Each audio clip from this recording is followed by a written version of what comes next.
Sénégal, comme dans la grande majorité des pays d'Afrique de l'Ouest, la terre est la principale source de revenus. Près des 3/4 de la population vivent de son exploitation. Pourtant, à cause des insuffisances des règles de gestion foncière, la plupart des agriculteurs et des éleveurs de la sous-région ne sont jamais totalement sécurisés sur leurs terres. Une situation, encore aujourd'hui, à l'origine de nombreux conflits et qui freine également le développement économique et social en milieu rural. Comment alors mettre en place des règles de gestion du foncier qui soient égales pour tous, qui soient transparentes et qui tiennent compte des accords coutumiers existants? Comment respecter des siècles de pratiques et d'usages et dans le même temps ouvrir les espaces cultivables à ceux qui peuvent les exploiter et ainsi lutter contre l'insécurité alimentaire? L'expérience pilote du projet d'appui aux communautés rurales de la vallée du fleuve Sénégal, le PACR, tente d'apporter des réponses. Il débute en 2009. D'autres communautés rurales, nous sommes partis sur le fait que la loi avait prévu des outils et ces outils n'étaient pas totalement et entièrement mis en place. Nous nous sommes dit qu'il fallait d'abord renforcer les capacités des acteurs qui sont chargés de la gestion du foncier parce qu'ils ne connaissaient pas les tests totalement en vigueur, ils ne maîtrisaient pas ces tests-là. Chaque acteur ne connaissait pas son rôle exact dans le dispositif. Ensuite, nous avons élaboré, conçu des outils pour accompagner la gestion du foncier. Au Sénégal, une loi foncière existe depuis près de 50 ans, mais elle n'est pas appliquée.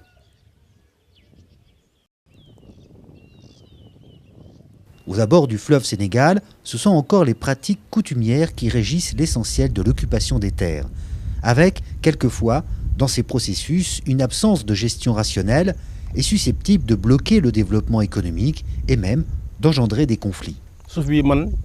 Cette terre nous a été donnée. C'est le vieux Sambel, l'ancien président du conseil rural, qui nous l'a donnée. Mais il y a longtemps, c'était en 1987. À cette époque, il n'y avait pas d'eau ici. On ne pouvait pas cultiver car l'eau était loin. Il fallait des moyens que nous n'avions pas. Alors nous sommes partis dans une autre zone où il y avait de l'eau et nous avons travaillé là-bas. Quelques années après, il y a eu un projet qui s'appelait Tcheklo. Il a construit un canal et cette zone est devenue irriguée. C'est ainsi que nous sommes revenus ici pour cultiver. Mais quand on est arrivé ici, le nouveau chef de village qui a remplacé l'ancien nous a dit que personne ne cultiverait cette terre. On est revenu pour travailler sur cette terre, mais il nous l'a interdit. Il n'y a pas de papier pour cette terre. Elle appartient au départ à Cheikh Hamidou Kane. L'État ne donne pas de documents. Il n'y a que les projets extérieurs qui ont des documents valables. À part eux, personne n'a de papier. Mais le vieux chef de village est venu jusqu'ici pour me menacer et m'a ordonné de quitter le terrain. Alors je suis parti voir le sous-préfet et il m'a donné raison. Il m'a dit de cultiver et que le chef de village devait abandonner. Mais le chef de village a refusé et quand je me suis remis à travailler ici, il a recommencé à me menacer. Le cas de cet agriculteur à Mbane n'est pas isolé. L'absence de documents fonciers et la non-application des lois nationales peuvent créer des tensions sur l'utilisation des terres, générant quelquefois des accaparements illicites ou, comme ici, des chevauchements de parcelles. On a plusieurs affectataires, voire 3 affectataires sur le même espace donné. Si on fait la somme de toutes ces parcelles qui ont été affectées, on a une superficie qui dépasse de loin toute l'étendue du territoire de la communauté rurale. Alors qu'il s'agit simplement du manque de documentation foncière permettant de garder une traçabilité des affectations et les parcelles se sont chevauchées par la suite. Les enjeux fonciers pour les agriculteurs familiaux sont vitaux. Ils le sont aussi à l'échelle nationale. Ici, dans la vallée du fleuve Sénégal, l'État investit depuis plus de 30 ans pour développer des infrastructures destinées à l'agriculture irriguée. Avec une ambition, atteindre l'autosuffisance en riz. Aujourd'hui, nous avons 110 000 hectares aménagés sur un potentiel de 240 000 hectares. Et ces aménagements, grossièrement, c'est pour faire du riz. Donc l'objectif, c'est à terme de satisfaire les besoins du Sénégal en riz, à part donc de la production du delta et du reste du Sénégal, mais essentiellement du delta et de la vallée du Sénégal, et des cultures de diversification. Si on a 1 million de tonnes de paddy, qui va correspondre après à 700 000 tonnes de riz blanc, bon, on règle le problème donc de l'alimentation en riz des Sénégalais. Mais comment atteindre cet objectif si les règles de gestion des terres ne sont pas stables? L'absence de cartographie précise du territoire et le manque de documents fonciers ne sécurisent ni les investisseurs ni les producteurs familiaux. De leur côté, les conseils ruraux, censés gérer le territoire au titre de la décentralisation, ne sont pas en capacité technique et humaine d'administrer le foncier. Le projet a été taillé pour apporter un appui au conseil rural pour une gestion transparente, une bonne gouvernance foncière. C'est la base du PACR Vallée. En plus du renforcement des capacités, il fallait mettre en place des outils pour accompagner les populations dans l'établissement d'une cartographie de l'existant et mettre en place des dispositifs pour prévoir le recensement et la prise en compte des nouvelles affectations. Le projet, financé par l'Agence française de développement, s'est déroulé sur 5 ans dans 42 communes de la vallée du fleuve Sénégal.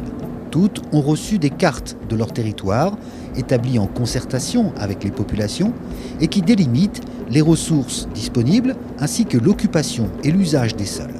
C'est une carte qui a été financée par le PACR, qui nous a permis aujourd'hui d'avoir ce qu'on appelle le parcellaire agricole de la communauté rurale de Boké-Dialogué. Il y a la zone du Wallo qui est exclusivement réservée à l'agriculture irriguée.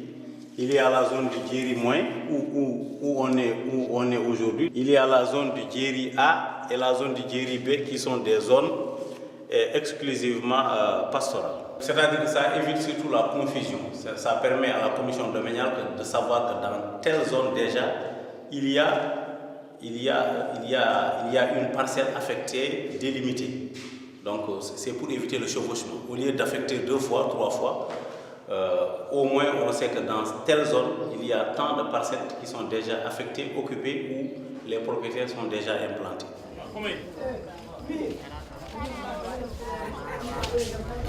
En complément de ces cartes, le projet a développé une procédure rationnelle de gestion des terres. Celle-ci est basée sur la législation nationale et est parfaitement identique pour toutes les communautés rurales du projet.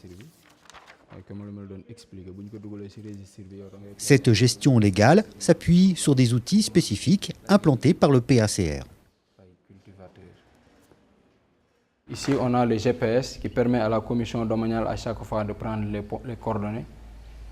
Ici, on a l'appareil numérique qui appuie la commission aussi. Ici, on a ce qu'on appelle le manuel de procédure foncière, qu'on a illustré aussi en langue locale.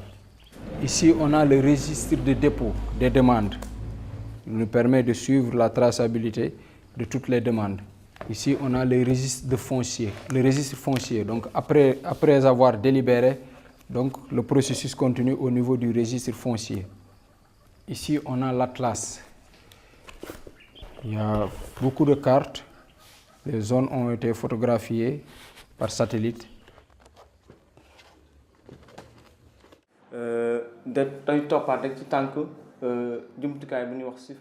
Le projet a également développé l'ensemble de ces outils dans un logiciel, le système d'information foncier numérique qui, à terme, devrait remplacer les dossiers manuels. Celui-ci reprend toutes les étapes du dossier foncier, de la première demande jusqu'à l'installation.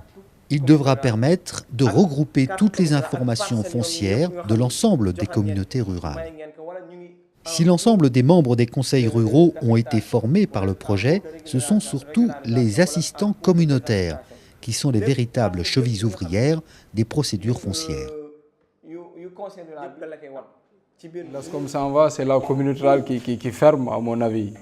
Donc c'est la mémoire qui part. Donc il faudrait essayer de tout faire pour essayer de les sécuriser, pour qu'ils restent, d'après les formations qu'on a suivies, l'ASCOM ne doit pas partir. Voilà. 131 mètres. Tu prends les coordonnées. Au cœur du processus foncier, la commission domaniale élargie. Pour chaque demande d'affectation, elle effectue une enquête technique et sociale sur le terrain. Mesure exacte de la parcelle à l'aide de GPS, faisabilité du projet du demandeur et enquête auprès du voisinage pour vérifier si la parcelle ne fait pas l'objet de contestation. Les membres de cette commission sont nommés par le conseil rural. Ce sont des notables et le chef du village de la parcelle concernée. Leur mission est d'anticiper d'éventuels conflits. Mais pour renforcer la légitimité et les compétences de cette commission, le PACR a souhaité l'élargir en y incluant par exemple des représentants des femmes, des jeunes ou des éleveurs, mais également les services techniques déconcentrés.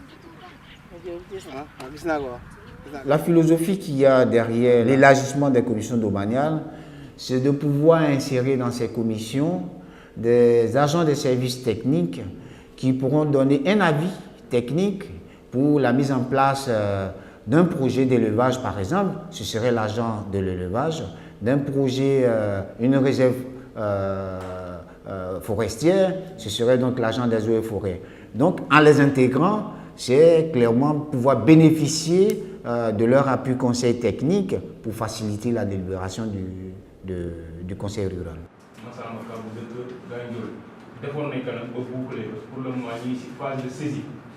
Malik Gaye, 5 hectares Mengueñ. C'est le conseil rural qui décide de l'approbation ou du refus d'une demande d'affectation. La loi de décentralisation lui confère la gestion des terres locales après délibération et vote. Ce jour-là, dans la communauté rurale de Gandon, les membres du conseil rural examinent plus d'une vingtaine de demandes d'affectation, dont celle de l'hôpital de la commune de Saint-Louis.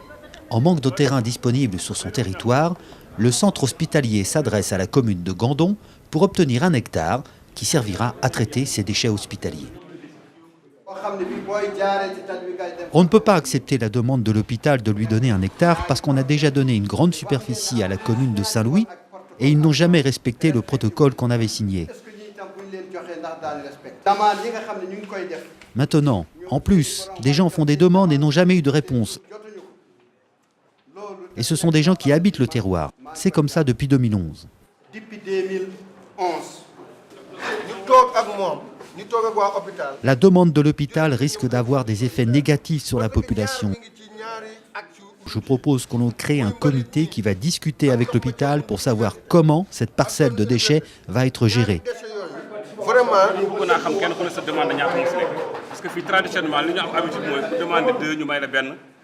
Moi, je voudrais savoir ce qu'on fait exactement pour les affectations. Par tradition, quand quelqu'un demande 5 hectares, on lui donne la moitié. Quand il demande 2 hectares, on lui donne 1 hectare. Mais maintenant, je me rends compte que tout le monde a 5 hectares. Je me pose la question alors, si le foncier est si sacré, pourquoi le conseil rural fait tout pour donner de si grandes parcelles aux gens ? 1 hectare, ça veut dire que tous les malades de l'hôpital vont être transférés chez nous. Ça, il faut qu'on le refuse. Il ne faut pas accepter que notre commune devienne un dépotoir pour l'hôpital. Ce n'est pas du tout acceptable.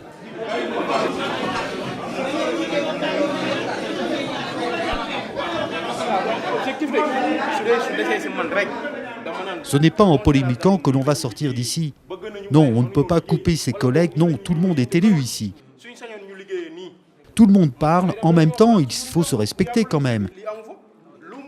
Même si c'est difficile, même si c'est dur, les gens doivent se parler avec respect.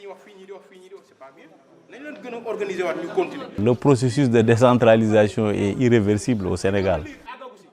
C'est bien dans le cadre de la responsabilisation des populations, de leur destinée, de leur politique de développement. On sent que tout le monde est responsabilisé. Donc il y a eu vraiment une délégation de pouvoir de l'État aux collectivités locales.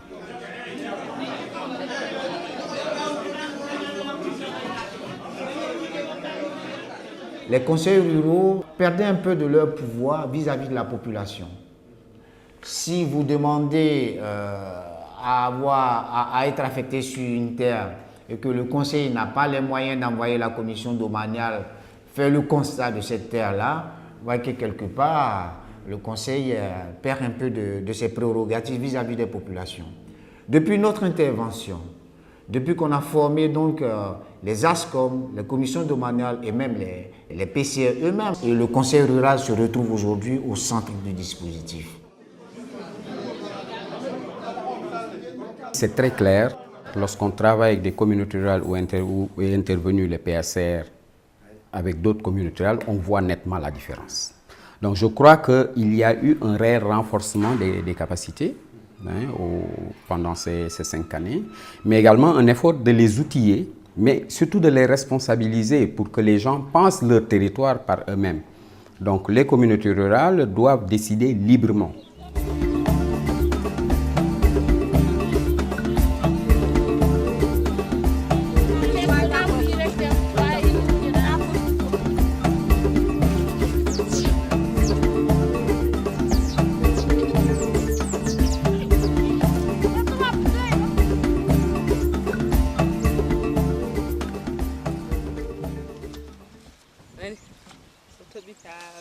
Vous voyez, après avoir cultivé le niébé et le melon, on enlève les herbes entièrement pour mettre du bissap. On trie le niébé que l'on amène à la maison pour se nourrir durant l'année et on garde une partie pour les futures semences à venir. Nous utilisons l'herbe pour nourrir le bétail et on fait aussi des tentes dans nos maisons pour se mettre à l'intérieur. On fait tout notre possible pour travailler. On veut vraiment être soutenu.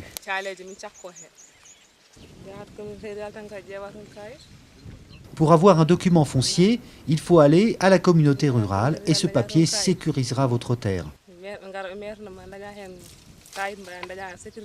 Quelles que soient les tailles des parcelles, petites ou grandes, elles nous appartiennent et nous nourrissent. Nous sommes installés ici, et si vous revenez demain ou encore plus tard, nous serons toujours là, parce que c'est notre terre.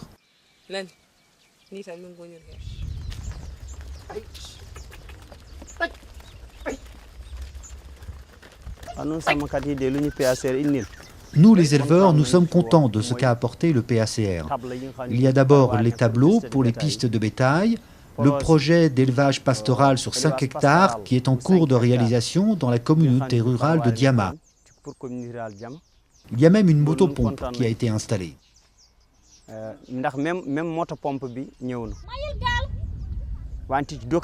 La démarche du PACR sur l'élevage a fait l'unanimité, mais les problèmes viennent des gens, c'est-à-dire les paysans et les agriculteurs qui ont du mal encore à s'entendre.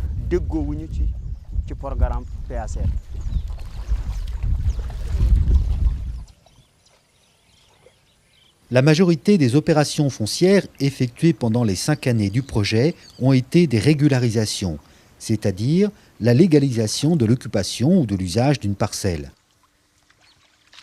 En moyenne, ces régularisations sont passées de 0 à 25% sur l'ensemble des communautés rurales du projet. Un de nos objectifs, c'était de sensibiliser, d'amener les populations, même si la terre a toujours appartenu aux ancêtres, aux parents, il faut justement confirmer ce droit coutumier-là à travers la régularisation en passant devant le conseil rural.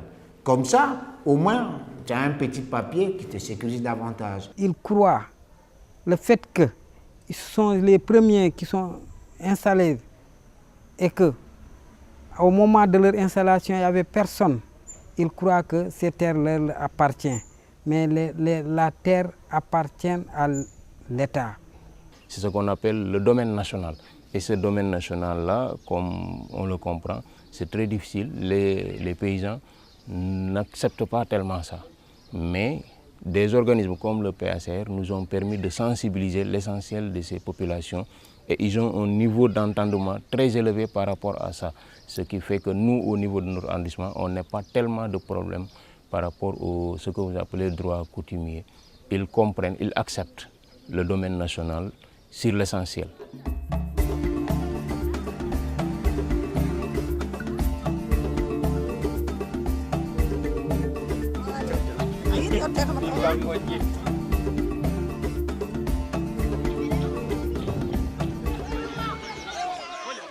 Nous sommes intervenus dans un premier temps, nous avons bâti une stratégie de sécurisation foncière et un autre plan de travail qui permet de définir avec les populations de façon participative des investissements communautaires nécessaires, les hiérarchiser et les financer à travers un fonds d'appui intercommunautaire qui s'appelle le FAI. Le problème que nous avions est que l'eau ne reste pas très longtemps, nos terres ne retiennent pas l'eau. Après la saison des pluies, toute l'eau disparaît. On utilise l'eau de la mare maintenant, elle est utile pour au moins 4 à 5 villages autour. L'eau reste maintenant 5 à 6 mois, les moutons également peuvent venir boire ici. Et nous allons mettre en place des jardins maraîchers pour les femmes pendant ces 5 à 6 mois. On en a parlé de ce projet au conseil rural et qu'il l'a approuvé. Il a trouvé le financement et on a fait le projet. Pour permettre aux communautés rurales de faire vivre ces différents outils de gestion du foncier et de prendre en main leur développement économique et social, le PACR a mis en place un fonds spécial dédié à la réalisation de micro-projets sur leur territoire. Ces projets sont choisis à travers un processus de large consultation de la population. On en a toutes parlé avec le chef de village. Avant de commencer le projet du marché, on en a discuté également avec les 4 villages environnants jusqu'à tomber d'accord. L'avantage principal est que le marché est beaucoup plus grand. Avant, il n'y avait que de petits marchés dans les villages environnants. Le fait de nous réunir ici est beaucoup plus intéressant. Quand chacune vend devant chez elle, ce n'est pas très intéressant, alors que là, on peut s'entraider et il y a plus de chances de bien vendre. Depuis que l'on a commencé, on se sent mieux et nous avons mis en place un marché hebdomadaire, le mercredi. Maintenant, au lieu d'aller à Saint-Louis ou à Potou, tout le monde vient ici le mercredi pour vendre ses produits. Finalement, le PACR a renforcé les capacités des communautés rurales, à la fois à travers des outils de sécurisation foncière et en même temps par des outils de financement et de gestion de microprojets. Ainsi, le PACR s'est inscrit en accompagnateur du processus de décentralisation.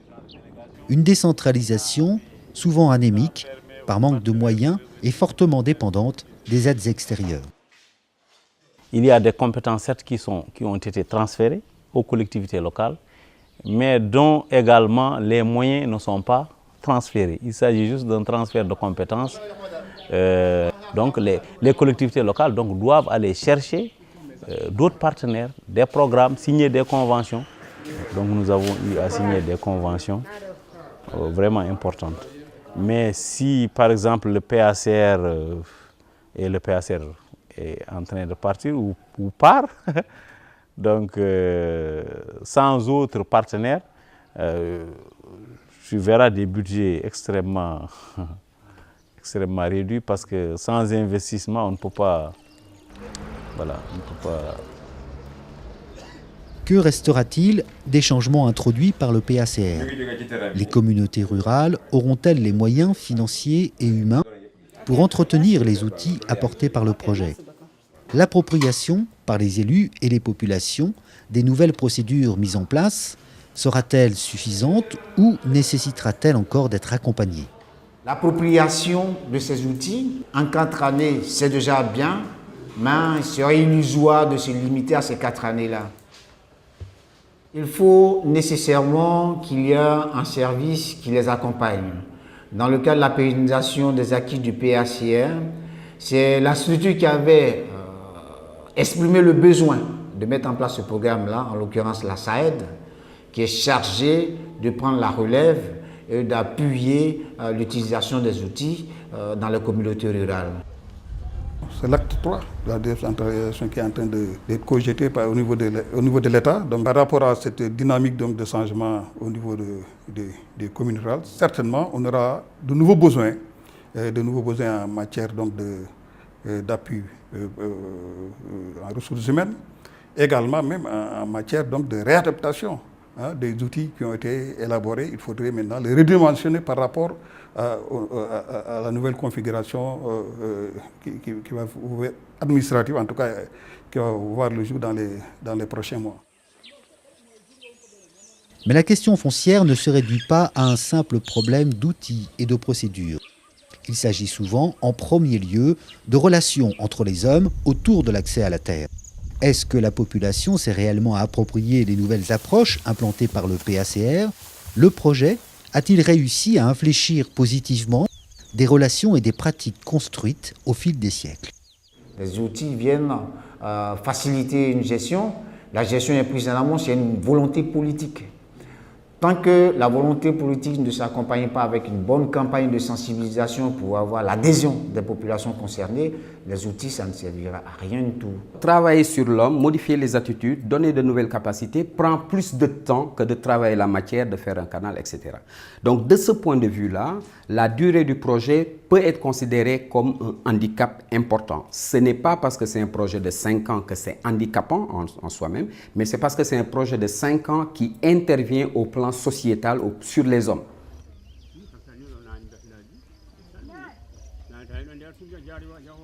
Le PACR a conduit de profonds changements tournés vers une plus grande transparence et une meilleure équité dans la gestion du foncier.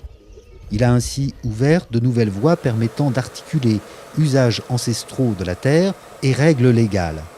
Ces expériences doivent permettre d'enrichir le débat national et international sur le foncier. Les enjeux sont importants car le développement humain et économique d'un territoire repose pour beaucoup sur le règlement de cette question foncière.